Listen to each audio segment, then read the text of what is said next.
Today we are going to be covering a chapter in the series on the Conquest of Happiness, which is a teaching that closely follows the work of late philosopher Bertrand Russell.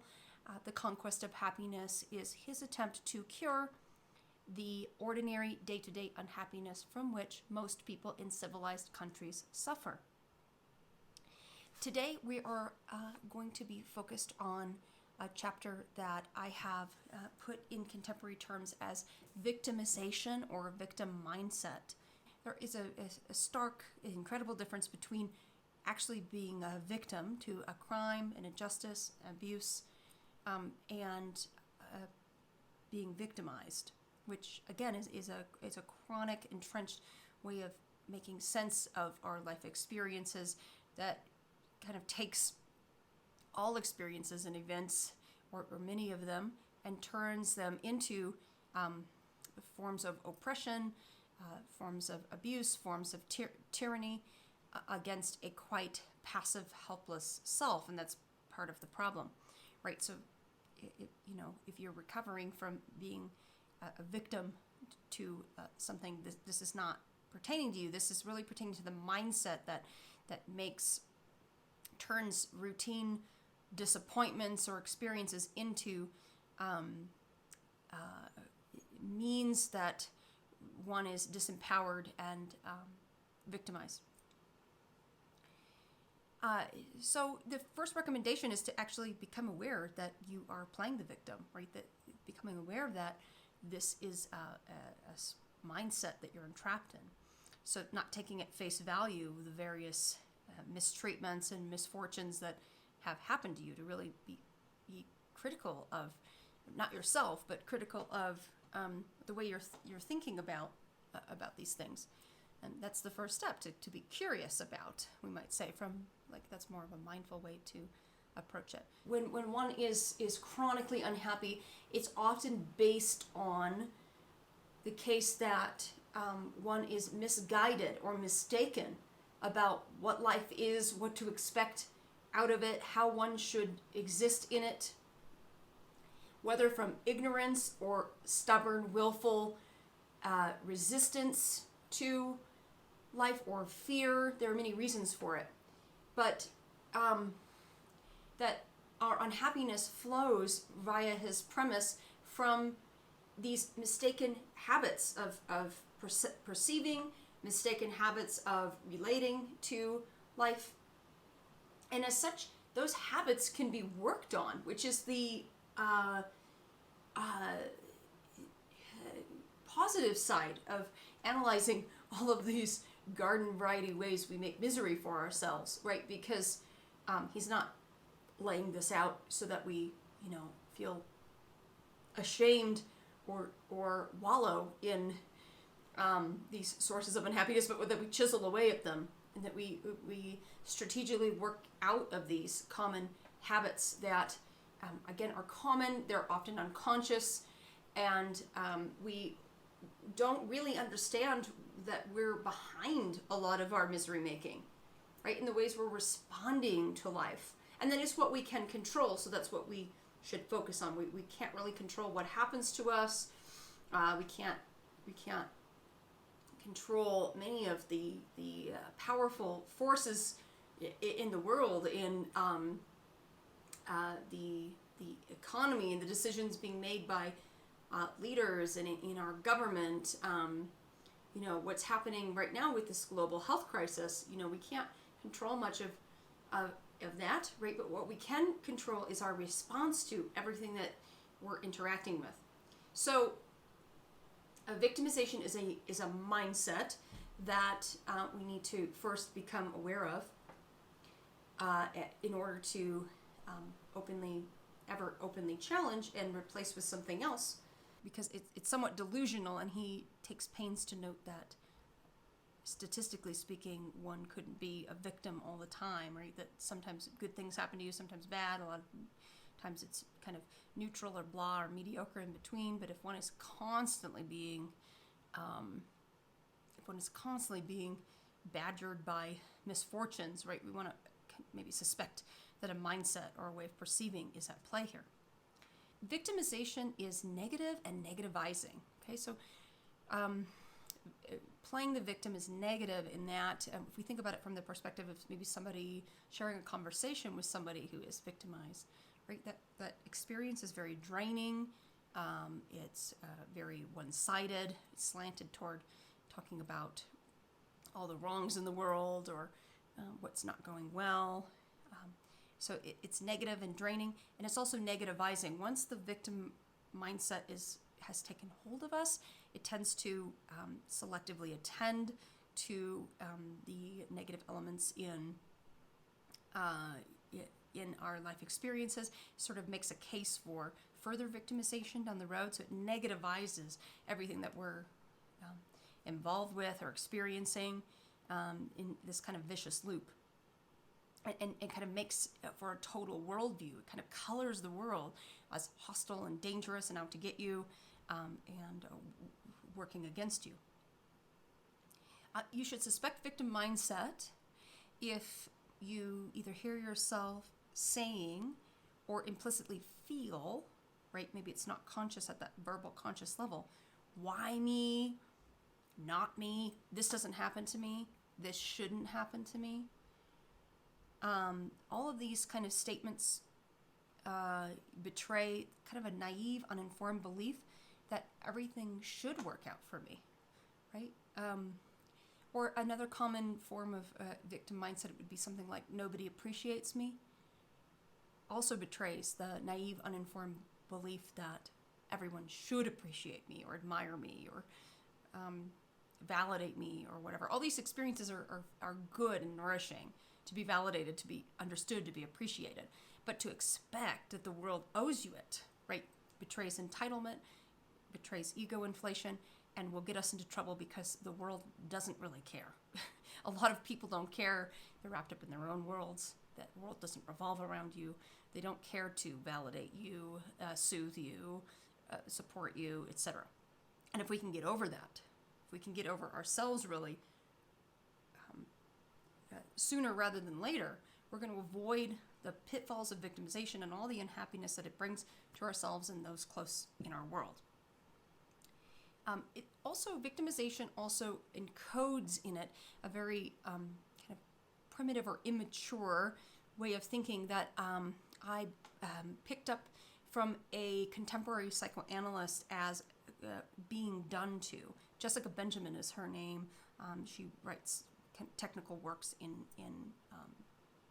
intersubjective psychoanalysis.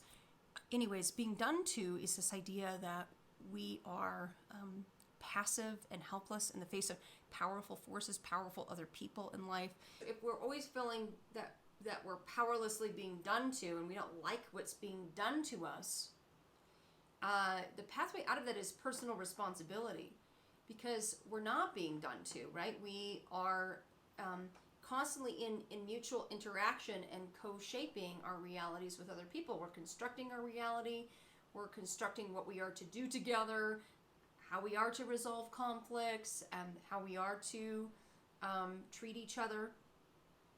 So it's dangerously endorsing a faulty belief that, everyone else is running the show and we're just being helplessly dragged along into situations and scenarios we don't like or we don't appreciate ourselves, which is, deprives us of really adult consciousness and an adult way of functioning, where, we're not children sitting at desks anymore waiting for our teachers to approve or disapprove of whatever assignment we're being given, right? That we're beyond that. We're past that phase of life, and that we are responsible for mutually coming together and deciding on something that is fruitful or sustainable or enjoyable together. Well, the problem with this being done to mindset thinking is that it deprives us of being agents in our lives, of being participants, of co-constructing our realities, right? So if we don't like what's being given to us, we can modify it, negotiate it. We can participate in the involvement, commitment, or project that we're in a different way. We can even leave it if it's not workable. Okay, so he makes a kind of a big claim here that I think needs a little bit of unpacking, and that claim is that victimization is always rooted in an inflated ego. Okay, he doesn't say commonly or frequently, he says always. And the ego shows up in unhappiness here and there and almost everywhere. This is kind of a core red thread throughout our teaching, that ego and egoic consciousness, egoic motives really cause us a lot of unnecessary suffering and strain and suffering. And this has been analyzed by lots of traditions for thousands of years. Buddhism is a good example. But I think this is a hard sell, right? Because victimization, when we think about someone playing the victim, we think about a very deflated, disempowered position. Even if there's some kind of a payoff or reward in that. And so why is playing the victim rooted in an inflated ego? Well, here's why. Because it's on the basis of inflated expectations that we're constantly victimized, right? So that we're not able to accept life in the fullness of its terms. We want our terms, which is that we have pleasant, simple, easy, good lives full of opportunities and throughways, right? No obstacles, no challenges.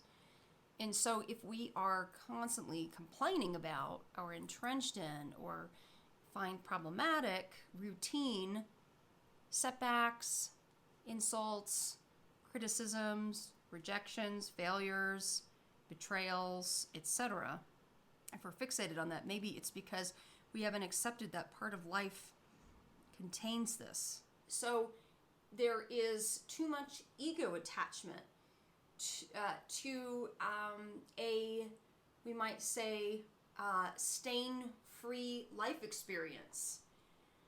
And that excessive ego attachment to a stain-free life experience doesn't let us be without reaction, without making a victim story around it, all the various things we encounter. And when we reject that part of life, right, if we think about it from the yin-yang symbol, if we reject that entire part of life, we are going to be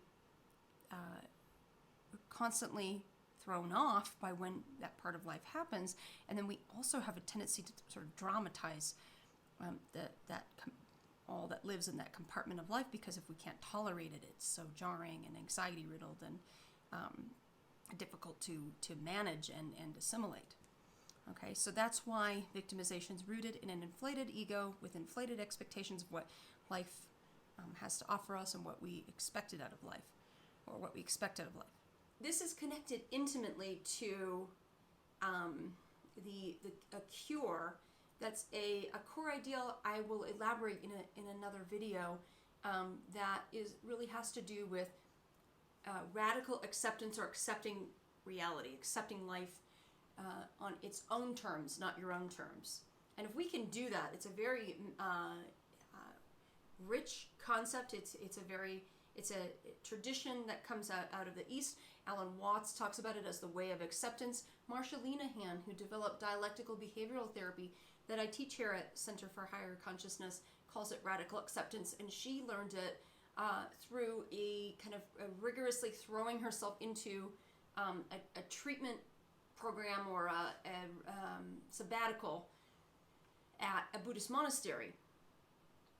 If we can do that, right, and it's not like one fell swoop, like if we can practice that, if we can apprentice reality, right, in all of its various aspects, we will get ourselves out of this victimization trap, get ourselves out of the inflated ego with its inflated expectations that sets us up to feel like victims, if we can do that. If he were to dole out direct recommendations, which he doesn't really do, it would sound like deal with reality and the truth of what it means to be human unflinchingly and with radical acceptance. Don't deny or reject or refuse that part of life that constitutes 50% of life in the yin-yang symbol that's so powerful. And then he says, not only accept that part of life, right, and ground yourself in it rather than reject it, but do so without resentment, right, or resignation, right, because that energy is just more negativizing. So accept it fully, right? Be with it, like accept it into your heart fully. He provides 4 general maxims that I've kind of consolidated and added to pages 109 to 115 that are going to help us out of victimization. He says, remember that your motives are not as altruistic as they seem to yourself, and don't overestimate your merits.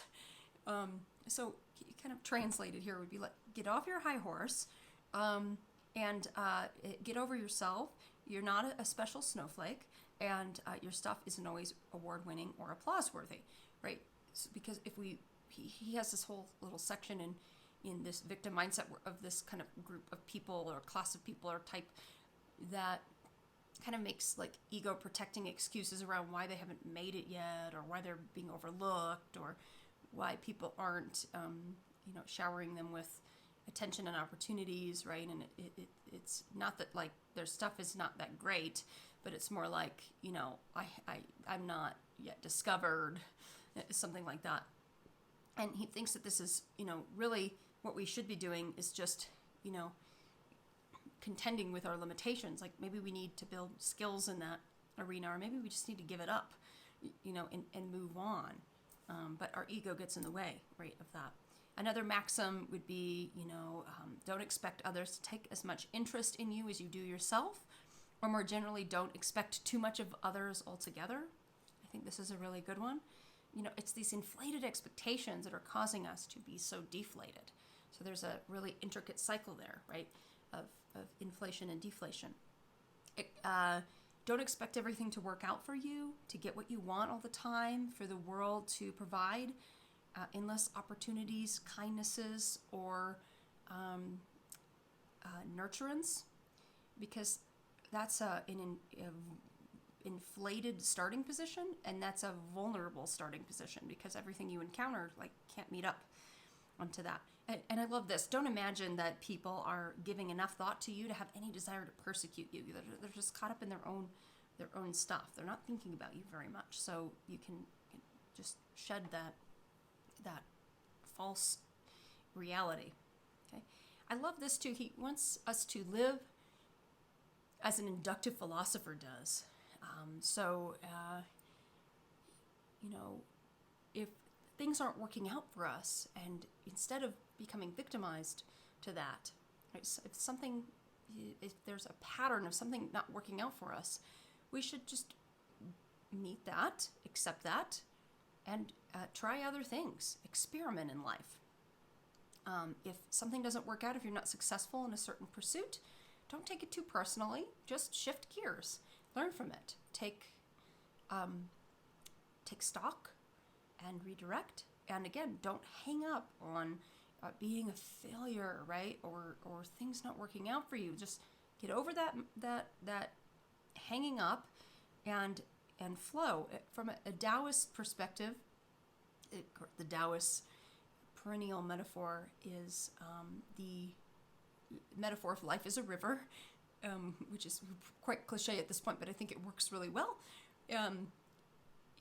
So when we meet an obstacle, if we meet that big rock in the middle of the stream, just bounce off and go around and keep letting the larger current of life take you to where you need to go, rather than clinging to it or 5 miles down the river still talking about the rock you encountered 5 miles back, right? It was so jarring, and it bruised my leg, and and I didn't expect that to happen. And right, we do this, we obsess and perseverate on things when we can just let them go and keep flowing. So really, someone who's entrenched in victimization is actually willfully refusing to tolerate, manage, and assimilate all that comes with life that is kind of against our best good, or what we didn't want to happen. in killing off this mindset, it kills off the ego. Like, I think it's a really good method of working ourselves out of our ego to like stop being victims. Just like radically accept that we are not victims here and that we can't play that card anymore, right? To get sympathy or attention or validation for our excuse or whatever, to wallow or not make something of ourselves. We don't need to hang on to, the rock in the middle of the stream and perseverate on it, and create a life story around the dumb rock, right? All we need to do is bounce off and find our flow, right? Well, that's all we have to do, but it's simple, not easy, as it said in the field of psychology. It's simple, but not easy.